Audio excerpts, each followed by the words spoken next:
Hey, salut à tous, je fais cette petite parenthèse vite fait pour vous dire que Andrew Bennett, ça y est, c'est sorti, c'est maintenant. Vous savez, la série de Super Flame dans laquelle je joue et dans laquelle Avner joue également. Bah si vous voulez commencer à voir les épisodes, c'est dès maintenant sur la chaîne de Super Flame. Ils en sont à peu près au 3 ou 4ème épisode sorti, et pour celles et ceux qui voudraient savoir, moi j'apparais dans l'épisode 7. Je vous mets quelques images. Vous allez commencer par m'expliquer tout ça. Si j'ai débarqué dans votre ville, c'est à cause de cet ouvrage. Ce livre décrit un rituel permettant d'obtenir quelque chose, vraisemblablement un pouvoir. Et l'acquisition de ce pouvoir nécessite des yeux. Et à quel genre de pouvoir on doit s'attendre? Je n'en ai pas la moindre idée. Alors on trouve le propriétaire de ce livre. Et on chope ces enfoirés.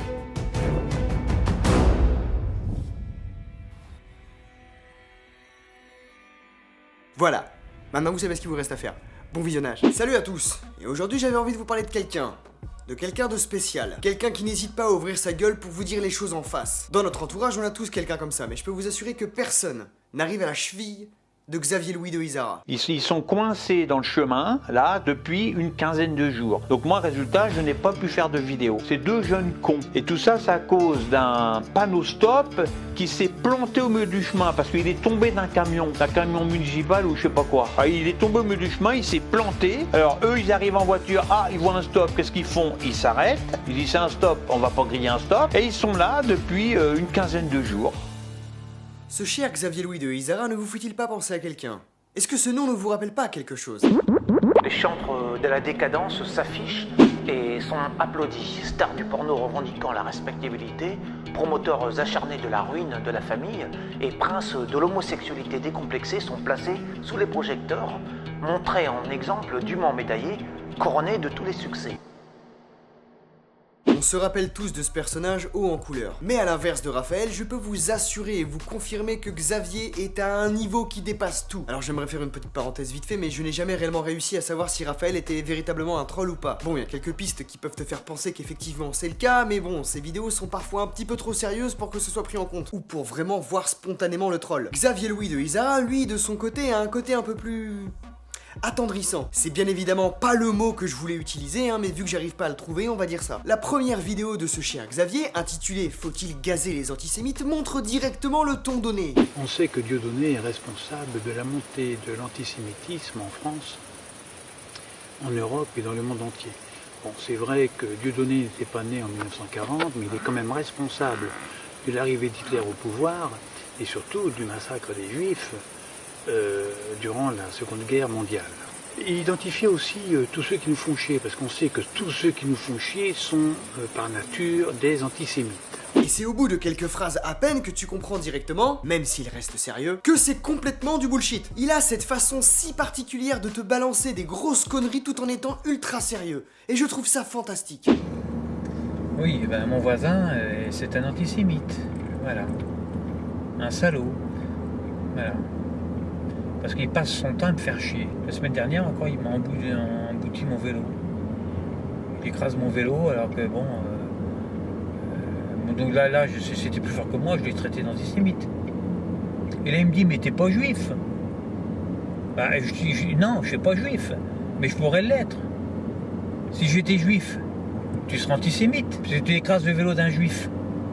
Ouais, mais puisque t'es pas juif, qu'il me dit. C'est une discussion de dingue. Mais puisque j'aurais pu l'être, si je peux l'être, donc ça veut dire que, et que toi tu écrases mon vélo en sachant que je pourrais être juif, parce qu'on est tous des juifs potentiels, eh ben t'es un antisémite. C'est pas compliqué à comprendre, hein. Non mais avez-vous vu à quel point c'est incroyable? C'est-à-dire que le mec fait une vidéo de 1 minute et 9 secondes pour t'expliquer qu'on est peut-être tous des juifs en puissance et que c'est pour ça que son voisin a écrasé son vélo parce qu'il est antisémite. Alors bien évidemment c'est full bullshit, mais c'était 1 minute de pur plaisir. Et attention, ce que vous venez de voir là, c'est absolument rien comparé à ce qu'il est capable de faire. Rien du tout. Xavier s'est déjà exprimé sur beaucoup de sujets hyper importants, comme la politique, le terrorisme, le féminisme ou encore le racisme. Et son discours est toujours incroyable qu'il est stupéfiant. Même s'il y a beaucoup de conneries dans tout ça, c'est pas le cas de certaines de ces vidéos. Si vous arrivez à prêter l'oreille, des fois vous allez tomber sur des messages fabuleux. Voici une technique pour devenir le roi des cons. L'avantage d'être le roi des cons est que l'on accède immédiatement à une paix intérieure parce que, comme nous atteignons le sommet de la connerie, eh bien, nous n'avons plus à prouver quoi que ce soit aux autres. Pour devenir le roi des cons, il faut tout simplement accepter notre connerie, accepter nos faiblesses, accepter nos incompétences. À partir de ce moment-là, on n'a plus besoin de prouver aux autres qu'on est plus intelligent qu'eux, puisqu'on ne le sommes pas. Et puis immédiatement, eh bien, on se retrouve libéré du jugement des autres, du regard désapprobateur des autres. Donc je résume mon tuto. Plus on se croit intelligent, plus on est con. Et plus on est con, en fait, plus on est intelligent. C'est pour cette raison que moi, j'ai choisi d'être con, d'être le plus con possible. Et si vous avez compris que vous êtes vraiment un con ou une conne, alors là, ça veut dire que vous êtes vraiment très intelligent. Et cet exemple est parfait, parce que c'est exactement ce que je voulais vous montrer. C'est profondément con, autant que c'est profondément intelligent. Et ça fait partie de l'une des vidéos que je préfère le plus sur cette chaîne. On est tous des cons, et ça fait de nous des êtres intelligents. Ouais, alors ça par contre faut le dire assez vite, hein, parce que c'est pour certains d'entre nous, hein, pas tout le monde, attention. Mais Xavier n'est pas qu'un simple grand philosophe, il est aussi coach en séduction, et bien meilleur que William d'ailleurs. Et je ne pouvais pas faire cette vidéo sans vous montrer ses techniques de drague infaillibles, car il en a fait du chemin dans sa vie, et ça faut le respecter. Je me présente, je m'appelle Xavier Louis de Isara, je suis coach en séduction rapide. Déjà, le titre est fantastique. Comment séduire les femmes en 3 minutes? C'est hyper précis, genre. En plus, quand le mec il se présente, il te dit qu'il est coach en séduction rapide. En séduction rapide. Et c'est-à-dire? J'ai mis au point une vieille technique qui date de l'époque babylonienne pour séduire une femme en moins de 3 minutes. Cette méthode permet de séduire les femmes de toute nationalité, quelle qu'elle soit pour les épouser et les aimer, ou alors pour les collectionner, soit pour faire du marketing, si vous avez besoin de vendre des voitures, ou des yaourts, ou des babioles de ce genre. Je peux vous assurer que la première fois que j'ai vu cet extrait, j'ai pas pu m'empêcher de hurler de rire. Pour les collectionner ou en faire du marketing. Mais c'est génial! Si un jour vous avez pas le moral, regardez cette vidéo. Et si vous avez une pote féministe, ça marche aussi, hein. Vous savez, comme nos femmes sont très libérées dans nos pays occidentaux, eh bien finalement on peut en faire ce qu'on veut. Aïe aïe aïe aïe aïe aïe aïe. Alors là ça fait mal par où ça passe, hein. Non parce que tu sais que bon, c'est certes une grosse connerie, mais tu sais que derrière il y a un petit fond de vérité qui fait mal et que tu veux pas t'avouer. Alors que l'homme est sensible aux beaux nichons, la femme, elle, va plutôt préférer les cadeaux, l'argent, le pouvoir. C'est magnifique. Continue, je bois tes paroles. Donc finalement, ce que vous allez essayer d'offrir à la femme que vous voulez séduire, eh bien ce sont des cadeaux, ce qu'elle a envie de recevoir. Alors là, sur le coup, tu te dis quelque part, quelque part il a pas tort. Mais le problème, c'est que quelque part, on n'est pas là pour avoir de vrais conseils. Et tu sais que ça va forcément partir en couille. Et toi aussi, tu le sens. Les murs vibrent, tes oreilles bourdonnent. Ça va arriver. Premièrement, vous lui demandez l'heure. Deuxièmement, en fonction de sa nationalité, vous allez lui offrir ce qui symbolise le plus sa culture.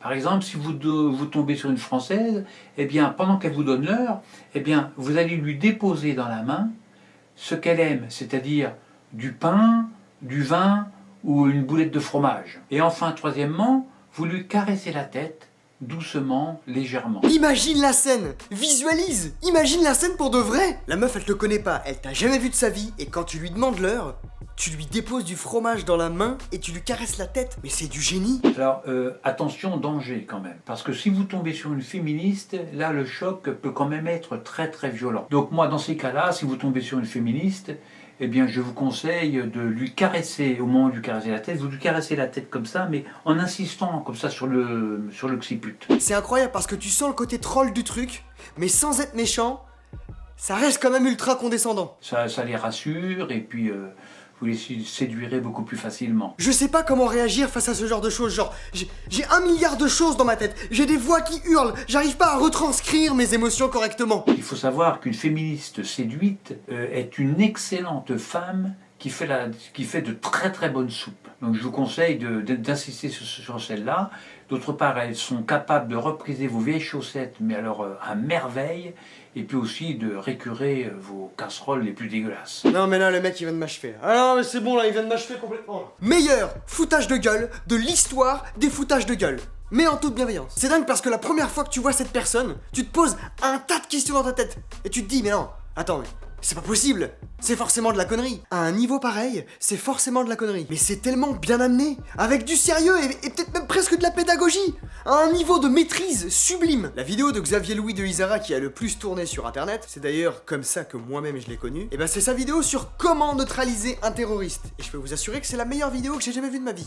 La technique consiste à utiliser la force du terroriste.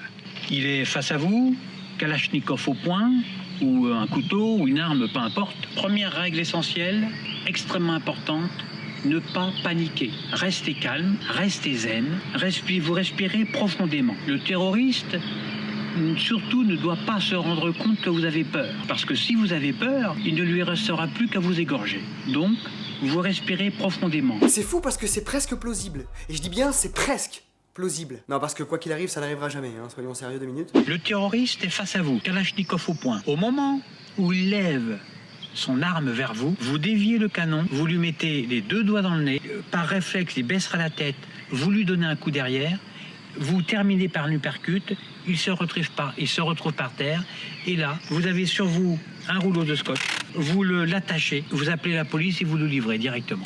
Pas la peine de lui donner le coup de pied, ça sert à rien. Mais au moment où le mec sort son scotch là, non mais là c'est trop, c'est pas possible.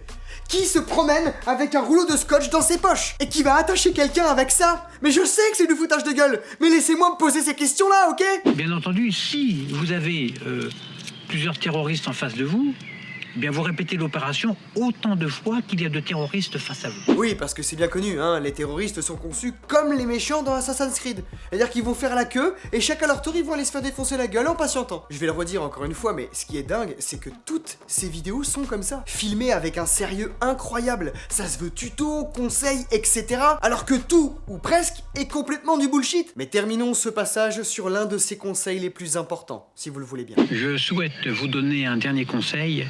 C'est que si un jour vous vous retrouvez face à un terroriste avec des armes à la main, prêt à vous tuer, prêt à vous égorger, eh bien, méfiez-vous. C'est un conseil d'ami que je vous donne. Non mais c'est de l'art. C'est de l'art, non mais véritablement à ce niveau-là, c'est de l'art, complètement. Ce que je trouve encore plus ouf, c'est que ce mec maîtrise mieux l'art du troll que la plupart des trolls qu'il y a sur internet. Mais attention, Xavier Louis de Isara n'est pas simplement un coach en séduction, ni uniquement un philosophe, ni maître en désarmement des terroristes. C'est aussi un chasseur de fantômes. Enfin, en tout cas, lui ne les chasse pas, il les filme directement et avec un profond respect. Et la plupart des chasseurs de fantômes devraient prendre exemple sur lui. N'est-ce pas, Jerry? Il faut montrer aux gens qui n'y croient pas que les esprits de la nature, les esprits invisibles de la nature existent réellement, comme par exemple les fées, les nymphes, les naïades, les gnomes, les farfadets, etc. On va les filmer ensemble et puis vous allez voir qu'ils existent réellement.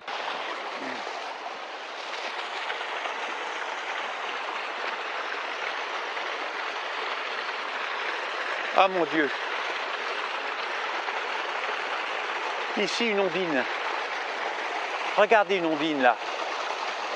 Regardez, la zoom dessus. Oh qu'elle est belle, oh qu'elle est belle, oh qu'elle est belle. Regardez avec sa belle chevelure, la rousse qui ruisselle de lumière. Oh mon Dieu qu'elle est belle, mon Dieu qu'elle est belle. Oh là là, regardez, hop, regardez, on voit bien qu'on ne la voit pas. Elle est invisible, regardez bien. Rien qu'avec cette putain de phrase, il vous a tous niqué. Oh mon Dieu, qu'elle est belle! Oh, regardez comme on ne la voit pas car elle est invisible. Comment se foutre de la gueule des gens avec autant de bienveillance et de gentillesse? C'est dingue. Ce mec est mon dieu, et toutes catégories confondues. Le dire si spontanément. Si je venais à faire ce genre de vidéo, vous me connaissez, je serais bien plus frontal tout en vous montrant des extraits de ces personnes-là, en étant taquin, forcément. Mais lui, c'est tout l'inverse. Il est à fond dedans, et il vous fait rêver à sa façon. J'applaudis, très sincèrement. Mais encore une fois, Xavier Louis de Isara n'est pas uniquement un philosophe reconnu, ni un coach en séduction incroyable, ni même un maître dans le désarmement des terroristes, ni même un chasseur exemplaire de fantômes. Et ça fait beaucoup pour un seul homme. Mais il est aussi coach international en espionnage. Et ça, mon gars, c'est plutôt impressionnant. Bonjour à tous, je m'appelle Xavier de Isara, je suis coach en espionnage international. Kim Jong-un possède l'arme nucléaire, alors qu'on lui a quand même bien dit qu'il n'avait pas le droit. Nous, on a le droit, bien sûr. Pourquoi? Parce que nous, on est des démocraties, c'est pas pareil. Mais eux, c'est interdit. Parce que la bombe nucléaire est extrêmement dangereuse si on la manie à des fins militaires. C'est dangereux, une bombe nucléaire. Par expérience, nous, on le sait maintenant. On sait qu'une bombe nucléaire lâchée volontairement au centre, au cœur d'une grande ville de plus de 200 000 habitants, ça peut blesser des gens, ça peut même les tuer. Il a carrément raison. Non mais il a carrément raison. Grâce ou à cause, ça dépend de là où on se place. C'est avec des essais nucléaires sur de véritables villes ou de véritables civils que l'on sait que ça peut faire des dégâts. Et il ose le dire. Il ose le dire, putain. Nos bombes à nous, nos bombes nucléaires à nous, elles font le tri. Elles font le tri entre les méchants et les gentils. Nos bombes distribuent même des bonbons aux enfants, avec en bonus parfois des billes. C'est terriblement cruel, mais j'arrive à comprendre ce qu'il veut nous dire, malgré la tonne de conneries qu'il nous balance. Putain, mais qu'est-ce que j'aimerais rencontrer cet homme. Mais bon, place à la fin de ce tutoriel, s'il vous plaît, c'est pour ça qu'on est là. Bon, maintenant on va passer aux choses concrètes. Voici le tuto pour neutraliser la Corée du Nord. Alors moi, pour neutraliser la Corée du Nord, je préfère une méthode plus humaine, plus calme, qui consiste à confisquer leurs bombes nucléaires par ruse et non pas par la force. Il nous faut d'abord une espionne, déguisée en femme normale, qui se fera passer pour une secrétaire, elle aussi normale. Oui, bah non mais oui, mais, bien évidemment, mais suivez un petit peu là, putain, c'est tellement profond, c'est des techniques de professionnels, évidemment. Donald Trump le président américain, devra rencontrer officiellement Kim Jong-un en Corée du Nord, directement chez lui, dans son palais. Comme la rencontre sera officielle, Trump et sa fausse secrétaire franchiront sans problème tous les gardes du corps de Kim Jong-un. Et pour faire diversion, Donald Trump devra porter des lunettes noires pour qu'on le confonde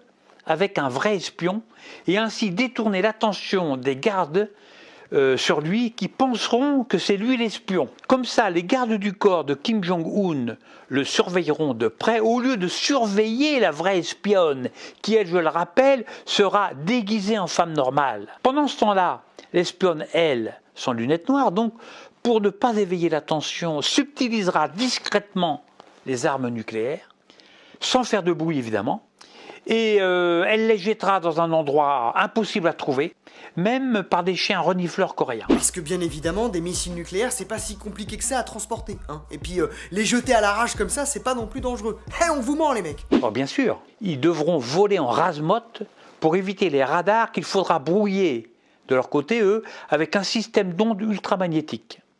Et en même temps, l'espionne, donc la fausse secrétaire, devra transférer ses données secrètes et confidentielles qu'elle a piquées avant sur une clé USB 3.0 qui devront s'autodétruire dans les minutes après le décollage de l'avion présidentiel. Je suis émerveillé.